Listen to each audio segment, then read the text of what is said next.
Yes, today, dear students, today I'm going to talk about these 4 lectures rolled into one. So I want to make sure I get through them.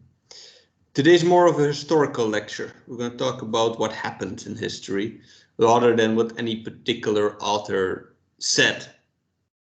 There are many authors behind what I'm saying, but I'm not going to show them because that would distract us too much. So I know I'm starting right away, but that's the idea. So once more, good morning to you.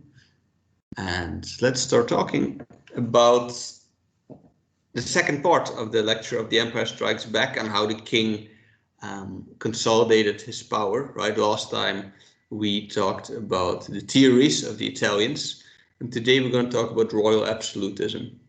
So today, dear students, we're going to talk not about the idea so much of why this happened, but about why this actually happened.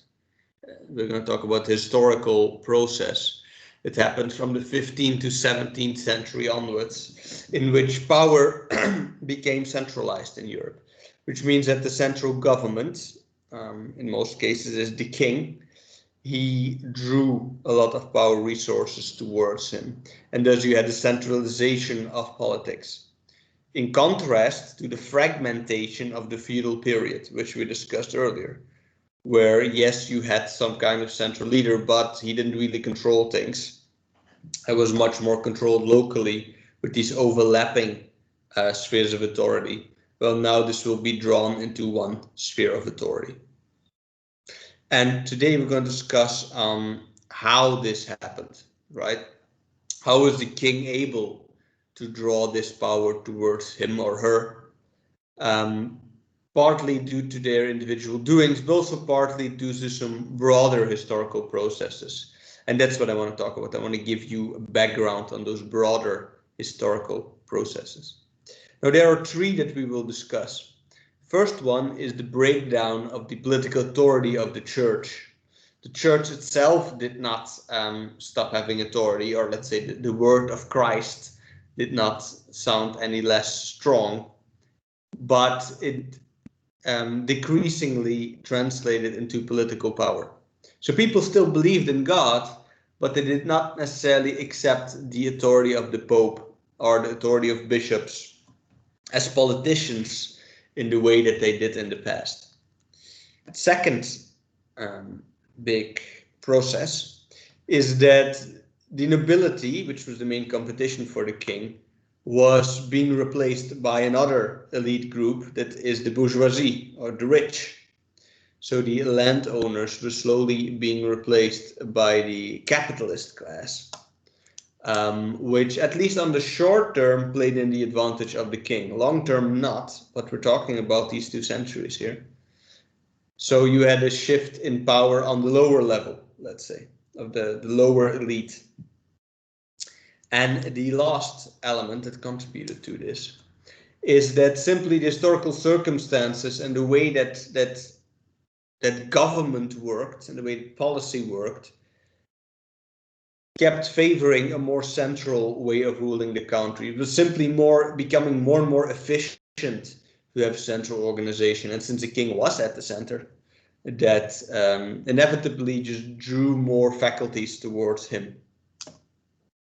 So these 3 things it's what we are going to discuss today. If you have any questions, you can, as always, interrupt me or raise your hand or something like that. Can you hear me clearly? Yes, doctor. Yeah. Good. So let's start with the religious part here. The church lost a lot of political ground in these 2 centuries. Partly due to internal problems and to external problems. We're going to talk first about the internal problems. That means that the criticism they got from other Catholics, whether they are just Catholic rulers who disagreed with them, or maybe a split within the church, or you had certain monks who were Catholic but lived in some faraway monastery and who didn't really agree anymore with what the Pope was doing, etc. So this is a lot of stuff. These are like 50 different authors. If without naming any names, we could name names some other time if you really are interested in this. I can tell you more. But today I'm just going for anonymous critique, right? You had different types of critiques that they faced internally. We had your standard separation of state and church argument, which we saw before. So the idea that the church should not intervene itself with the worldly affairs, the church should not overstep its boundaries and involve itself in who can become the duke of a certain area, etc. But you also had critiques on the church itself.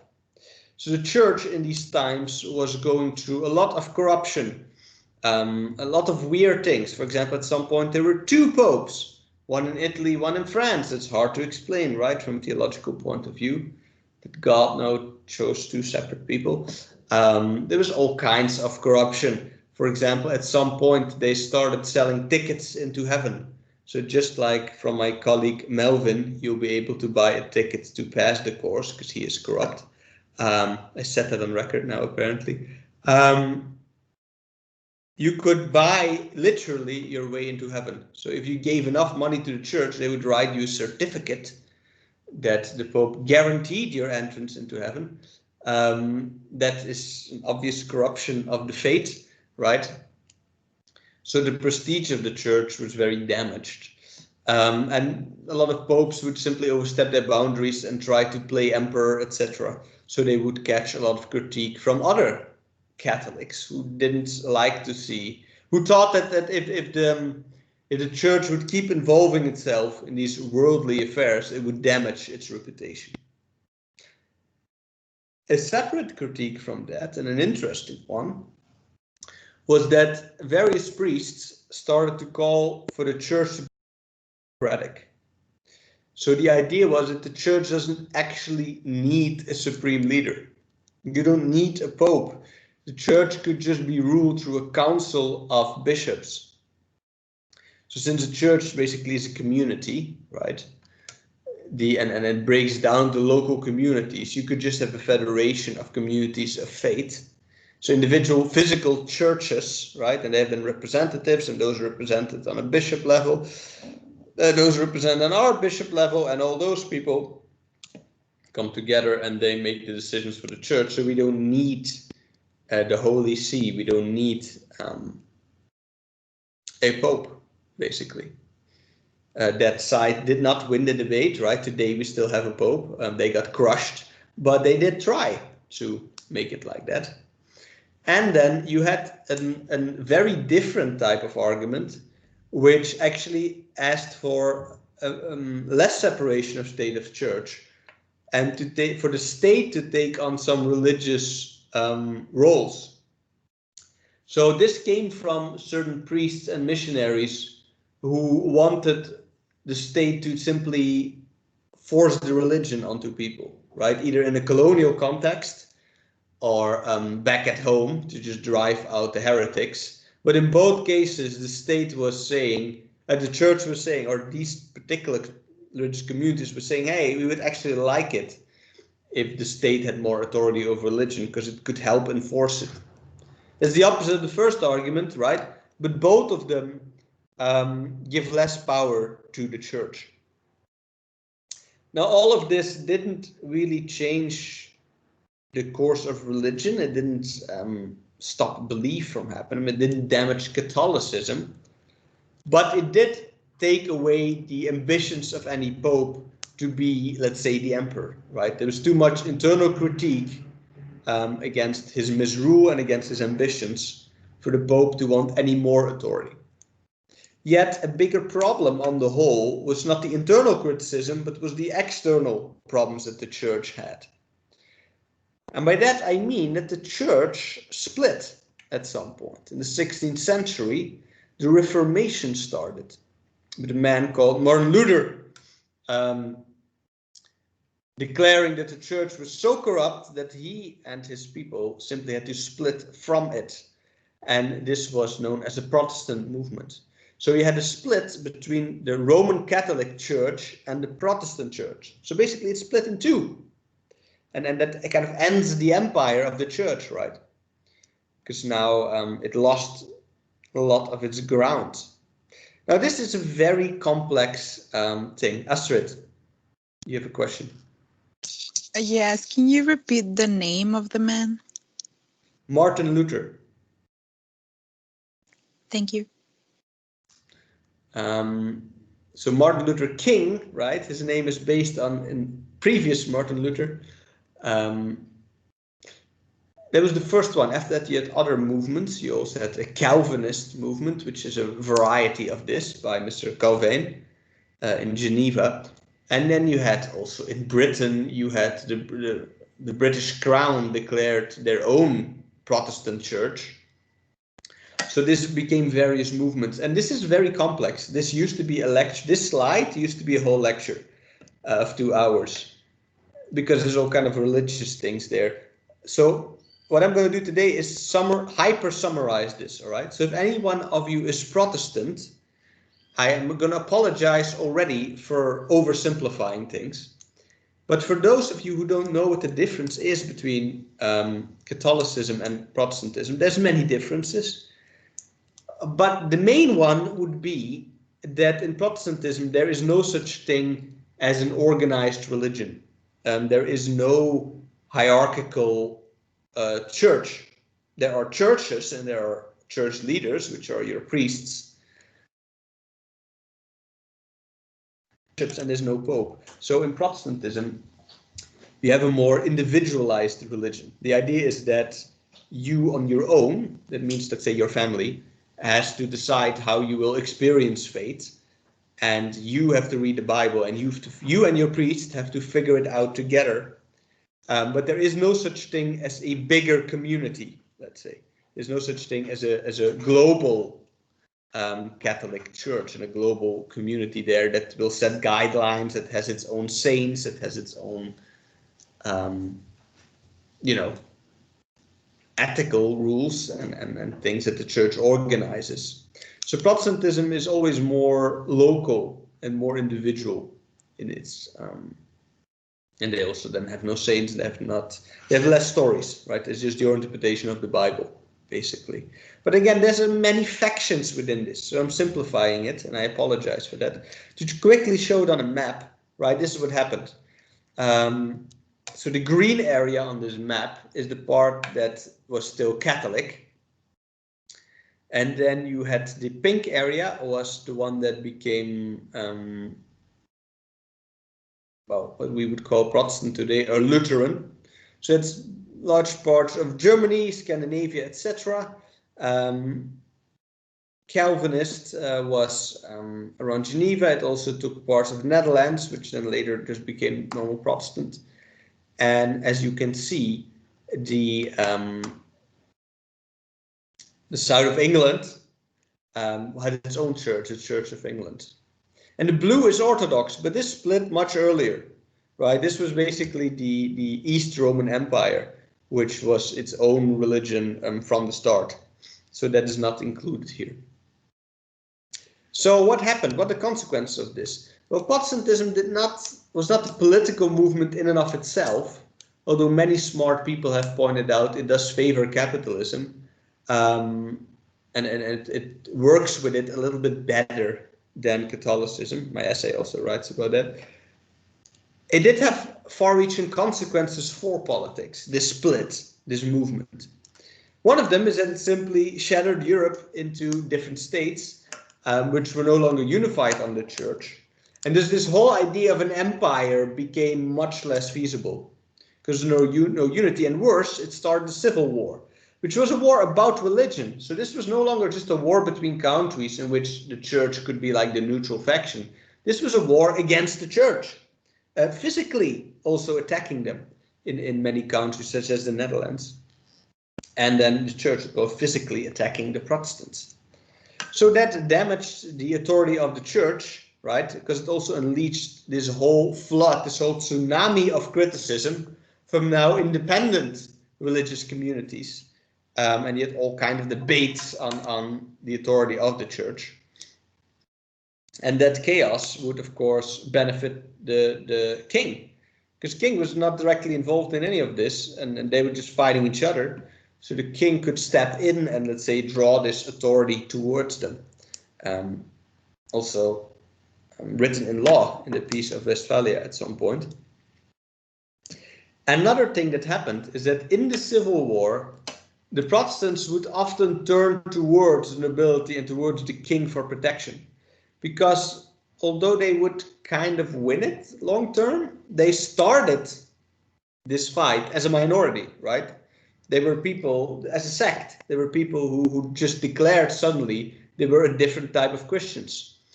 So the church would respond to this, would very violently respond to this with inquisitions. And they were looking for somebody to protect them, these Protestant communities. So they would often, their best strategy would try to convince their local duke, or in best case, their local king, of their faith, and then hoping that the king would defend them against the church. This again would draw powers towards the king. The church would do the same. They wanted to eradicate this heresy. So, for example, they went to the King of Spain and said, "Hey, King of Spain, why don't you start a crusade against these people?" Right? But in both cases, they turned towards the king for protection, therefore kind of giving them power over them, becoming dependent on these governments to fight their civil war. So that damaged the authority of the crown. One thing, that strengthened the authority of the crown. One other development has nothing to do with this, is that this is the start of debates of religious freedom. Because you had these minorities. You could no longer just crush them. It was too troublesome. There were too many people, too many rich people also in this minority to just kill them all. So you had either choice between civil war or tolerating this diversity of faith, and that would become important later on when we start talking about liberal theory and liberalism. The idea of freedom of religion started in this era. So in short, the church lost a lot of authority. But we also had other developments that were not religious of nature. In the economy, as we saw last week, feudalism existed partly because the economy is very localized. The economy was based on agriculture, and there would be not that much trade between cities. So the ownership of land and then local protection, since it was all very physical and territorial, was important. And it's hard to centrally control a local economy. Also because the central level doesn't really add anything to this, right? So we ended up with this feudal system where you just lease land and you delegate authority downwards for them to deal with political matters. This slowly, and this took like 400 years, but this slowly started to change because of the increase of trade. And with that came a new class. You had a new type of rich people whose wealth was not based on owning land, but on trading goods. So you had this mobile merchant class who would simply travel between cities and countries and buy stuff here and sell stuff there and cheat people out of their money. And they would become, well, a new type of elite called the bourgeoisie. And they would then again further trade, etc., etc. We'll get soon to how this impacted politics. And in general, trade became more important, right? It was no longer producing for your own village and the Lord. It was producing for other markets, both within the country, trade between cities, which made cities more important, but also internationally, because we were entering colonial times. Europe came to Mexico to smash stuff and conquer and brutalize. And with that, well, we got more trade, we got more raw resources, we got slaves to export, we got gold and silver, and whatever we could steal from you to trade. And with that also comes an increased need for government intervention, for regulation, right? You have an empire now to administer. You do need central authority. You need trade to organize. You need ships that need protection. You need armies to crush indigenous people. And all these things all for, of course, money. Did the bourgeoisie, sorry, I'm interrupting myself, Susanna, did the bourgeoisie buy a noble title? Did they just stay as merchants? No, they did not. Although the other thing did happen. So certain nobles used their wealth to become merchants. So the bourgeoisie did not become noble, but certain nobles did become bourgeoisie. They used their money to start factories, for example. Where was I? So colonial times did ask for a stronger government, right? And with that comes the first actual economical policy. Because if you remember, in what I've talked so far, I've barely ever talked about economics. Because there was, like, the king didn't really have a policy. He was just waiting for the money to come to him.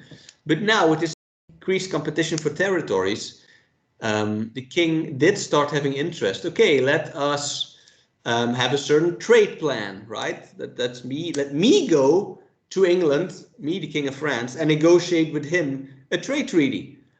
So they start to have this diplomatic role in trade. You also start organizing industry a bit, telling different provinces, hey, you should focus on this. Or you start conquesting in the name of your economy. So you'd say, okay, where shall we colonize next? Well, that's going to depend on what resource we need. So you had this kind of national economical policy.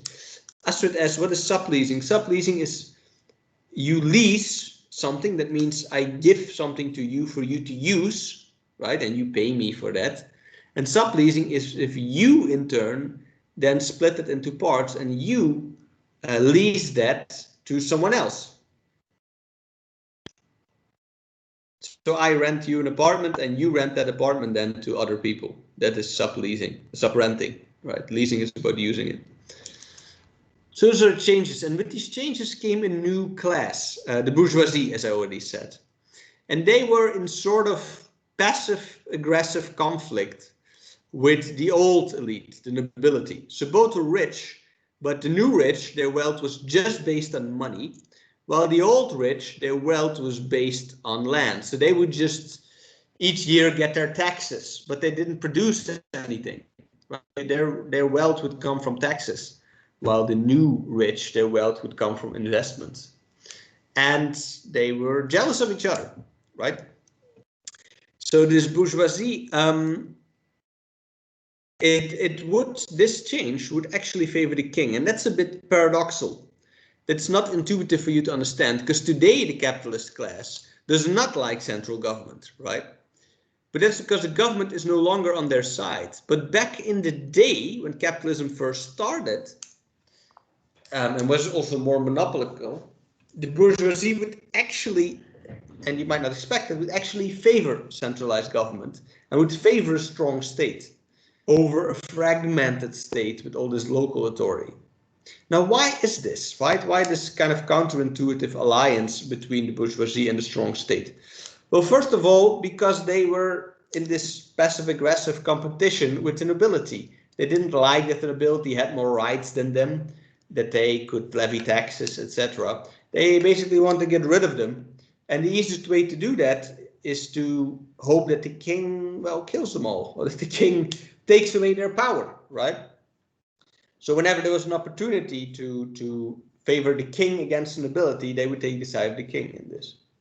Also, they wanted more centralized authority because they wanted a unified legal framework.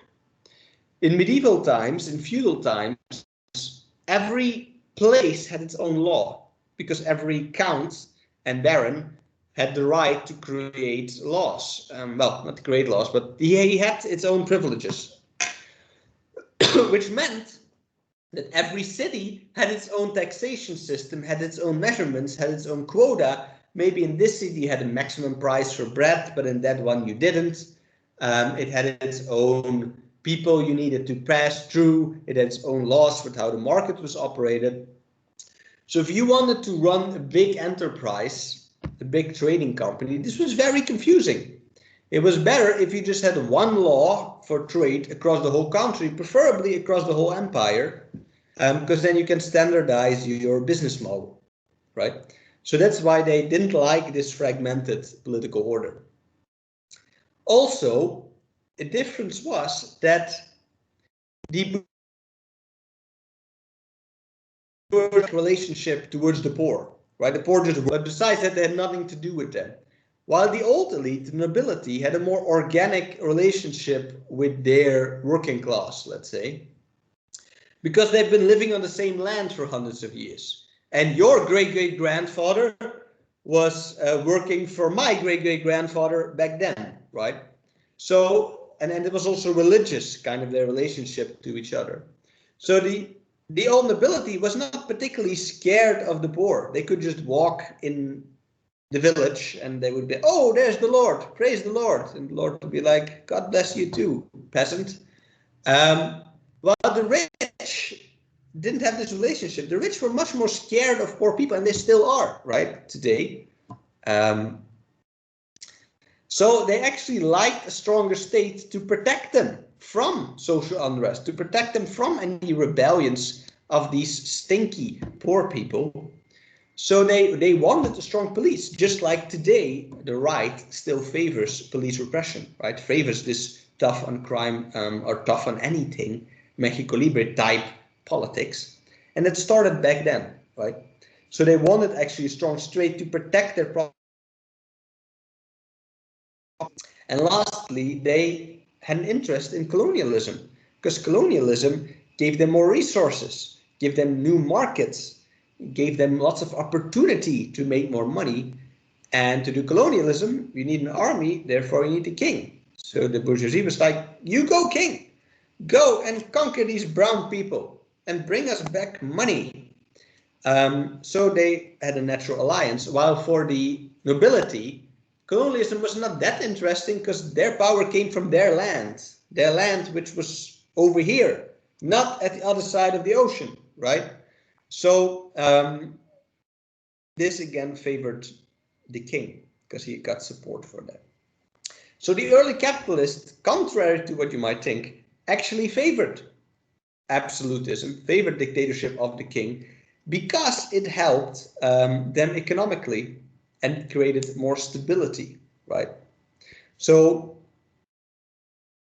they were in favor of this dictatorship because it was simply their dictatorship. It was on their side. Later on, when it stops being on their side, they might switch position, but we'll see that another time. So they kind of agreed with Machiavelli, in short, that it would be too much chaos and not enough stability, so it's better to have this one ruler, because under that framework, we can all make money. So that's the background circumstances. Now we still have to explain how the king actually did this, right? And keep in mind, when I talk about the king, I'm talking about the ideal type of the king. I'm talking about kind of in abstract. Different countries had different histories. In Germany, for example, this never happened. The king did gain more power, but he didn't fully unify it until much later in time. It did happen, but it happened 2 centuries after the others. I'm talking about countries like Netherlands, France, Portugal, Spain, etc., United Kingdom. So what happened on average in these, right? So what happened is that the government became more centralized. So if I would use a modern metaphor for this, right, the federal government got more authority and more money, and the state government here got less authorities, less faculties that were drawn away from them. So cities and provinces became less important. And the king in particular monopolized 2 important faculties, 2 sources of power that were previously outsourced to local governments, to local dukes and barons. First one of them, following what Machiavelli advised, is to create a national army. They didn't read Machiavelli, they just did this, but it's the same thing. So before that, the army would be drafted. If the king wanted to go to war, he would ask his nobles to send him troops, and they would then turn that into, for example, a crusade. But this is not particularly efficient because it's a kind of slow process. And they're not that reliable because they don't actually work for you. They work for noblemen that then swear loyalty to you. So it was more interesting to create a national army of people who directly work for the king. So they would just be citizens that signed up to join the army, and then they would get a wage. And just like how it works today, right? It would be a national army, not a feudal army. And that is a lot easier to conquer countries with, for example. So the king would centralize the army, first of all, which also means that he by far had the biggest force now, independent of nobility. He would still get armies from nobility, but they were not that important anymore. This came hand in hand with centralizing taxation. So before this, taxation was this tiered system where the lord would tax the farmers, and then the duke would get the money from the lord, and then the duke would give part of that money to the king. This means that a lot of money got lost in between, right? Due to, well, corruption. So the king said, nah, I need more money. So instead of waiting for the money come to me, I'm going to tax it directly. So he replaced the system with general taxation, where the state comes to your door, gets money from you, and that goes into general revenue. So we cut out the middleman, let's say. So this gave the central government a lot more money, which they can hire a lot more troops, which they needed because this was a time of war. All kinds of war. War against other kings, war, civil war, religious wars, and war against, well, you guys, the Aztec people and such, against all these indigenous people, which must be defeated and conquered, of course, in the name of God. So having a big army was very important. And what was not important in these times were other types of authority, such as tradition or such as religious authority. Religious authority didn't save you from being smacked down by a sword, right? So material power became more important, and thus the other powers, such as the church, became more dependent on the king to protect them from invasions. And lastly, what happened in some, not all countries, is the subordination of the church to the central government for a number of reasons. So as I just explained, the church was quite vulnerable in some states because in a situation of civil war, they combined two vulnerable traits. They were both rich and they were weak. They were men wearing golden dresses, right? This makes you a very easy, low-risk, high-reward target for well, killing you and taking your stuff. So they needed protection of the king, and they also didn't have too much protection against the king, and the king wanted to chop off their head. Which happened, for example, in England, where the king, due to a funny story of wanting to divorce and have more women, which then the church didn't allow, and then the king was like, well, then fuck you, church. I'm creating my own church, right? It's funny how history goes and the reasons why people do things. But therefore, Church of England was created, which was not the Roman Catholic Church, but the Church of England, which is its own Protestant, nationally organized church. So that happened in some countries. And the religion that survived this, let's say, that came out of this religious wars, was still strong in terms of that the people still believed it.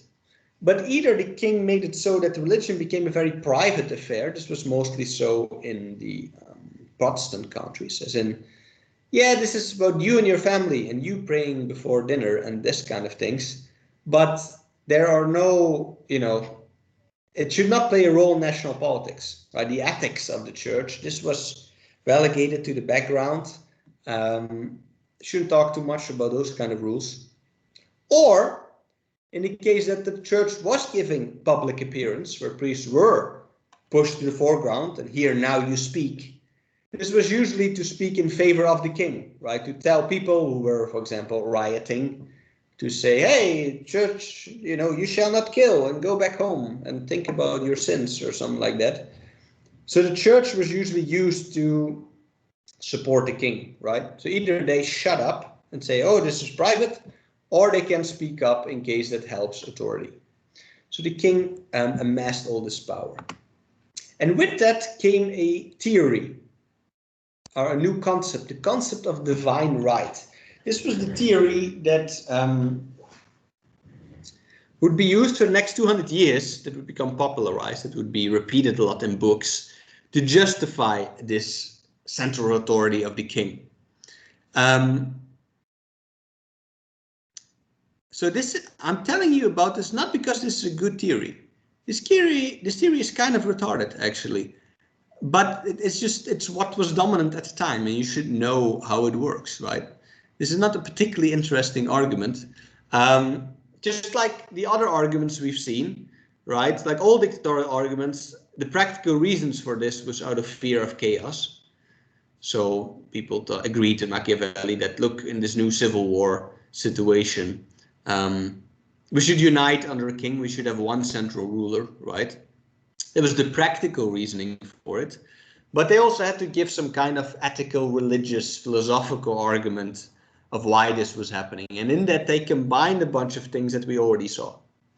So the idea of divine rights, right? Which essentially means that the king has a divine right to be the king and that you should listen to him, starts with the idea that God himself invested divine authority directly into the king.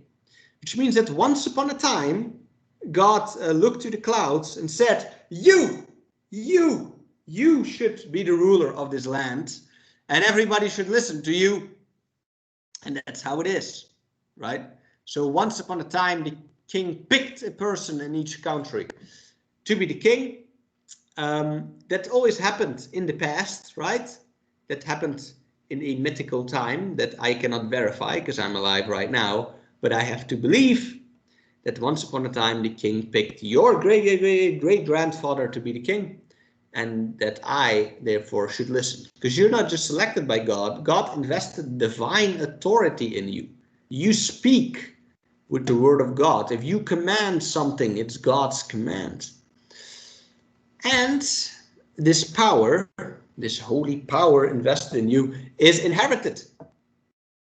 So there's no more discussion of who should be the king. The king is the oldest child of the previous king because God picked him, right? God decided through birth that that should be new king.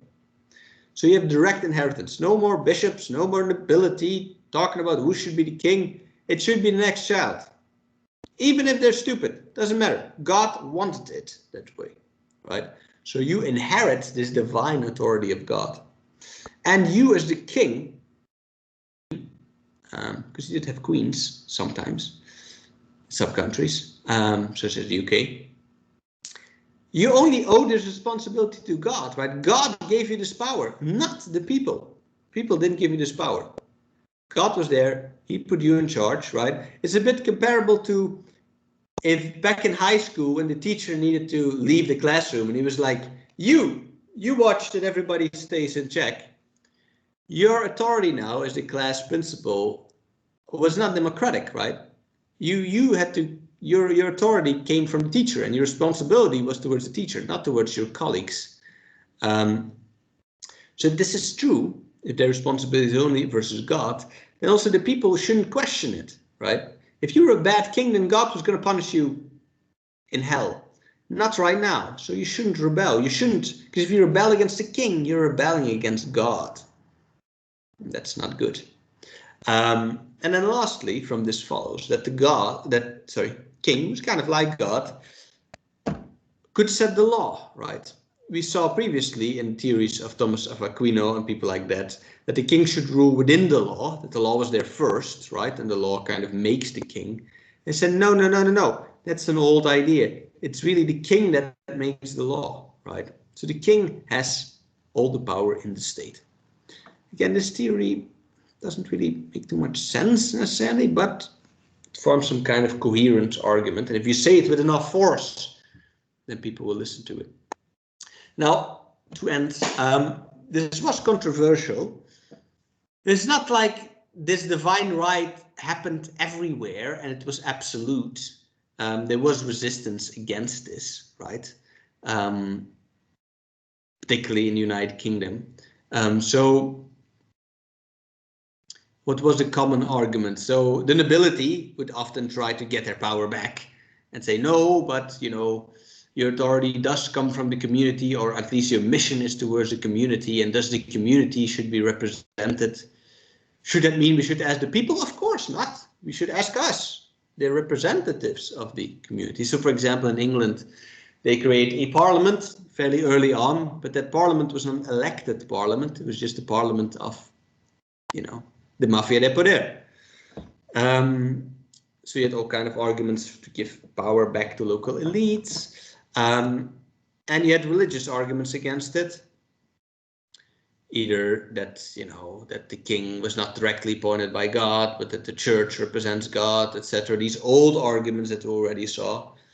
Or more powerful arguments that actually worked, relaying heresy. So, yes, you have divine authority from God, but what if the king stops believing in God, right? Or what if the king switches religion and he doesn't represent the same God as the people do?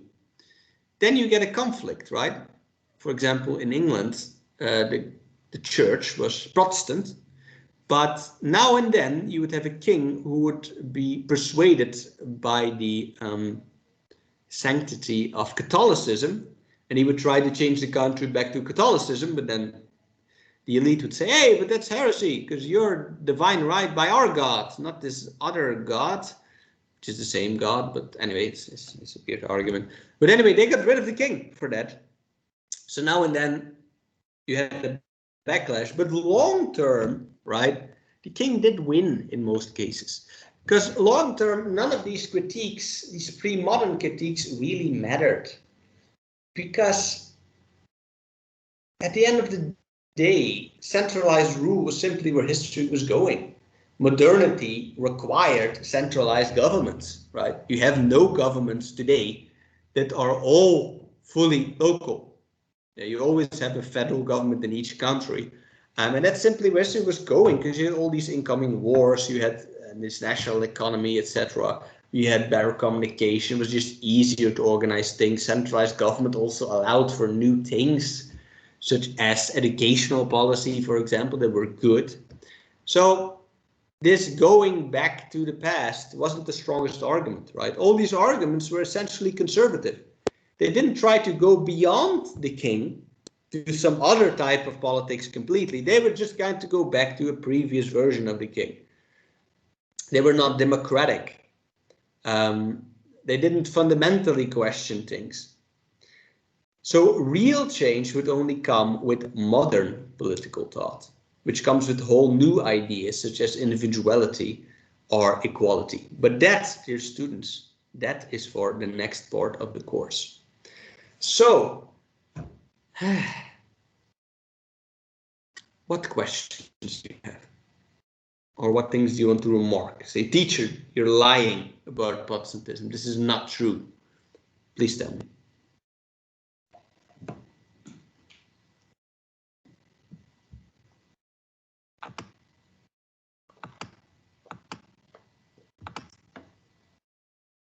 This is Trump, by the way, with the king of Saudi Arabia and the orb of power. Literally, the orb of power. It glows when powerful people touch it.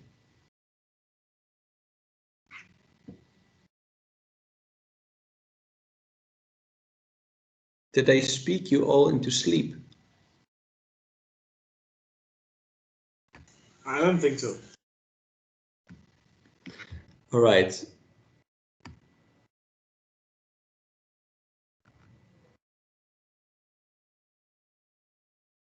So you have no questions about these type of theories, about divine right? Or what happened in Europe? To Martin Luther? Did he die? They killed him, or did he have success? I don't know if they killed him at the end. He initially had success, and he first tried to negotiate with the church. He didn't want to split from it. And he tried, at some point, he tried to convince, I think, the King of Germany to join him. but that didn't end up happening at the end. So he kind of lost, I think, during his lifetime, but his movement did win, right? They did at the end. Protestantism is a very big movement, right? The US is mainly Protestant right now. So he was semi-successful, let's say. But I can answer that question in more detail next time. I should remember that question. Sure. Thank you.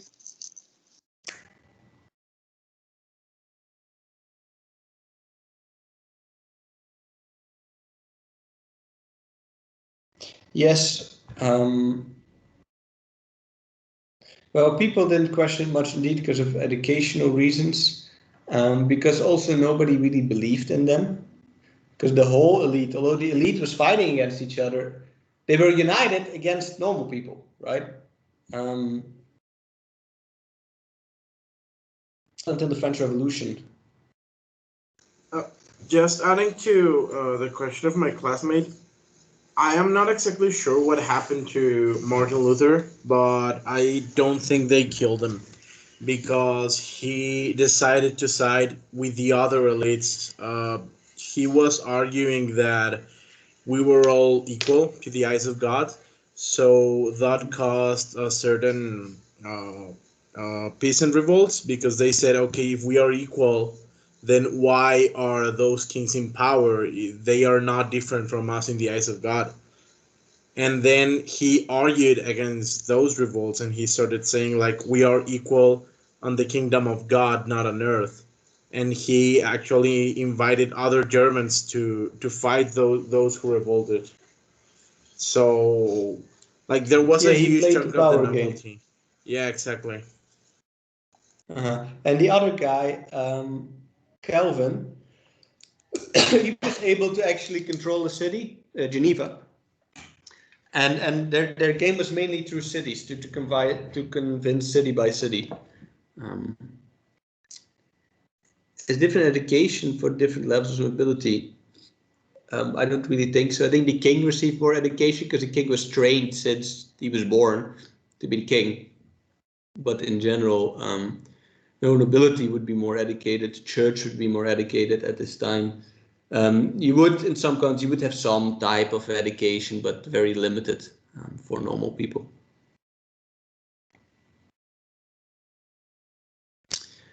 All right.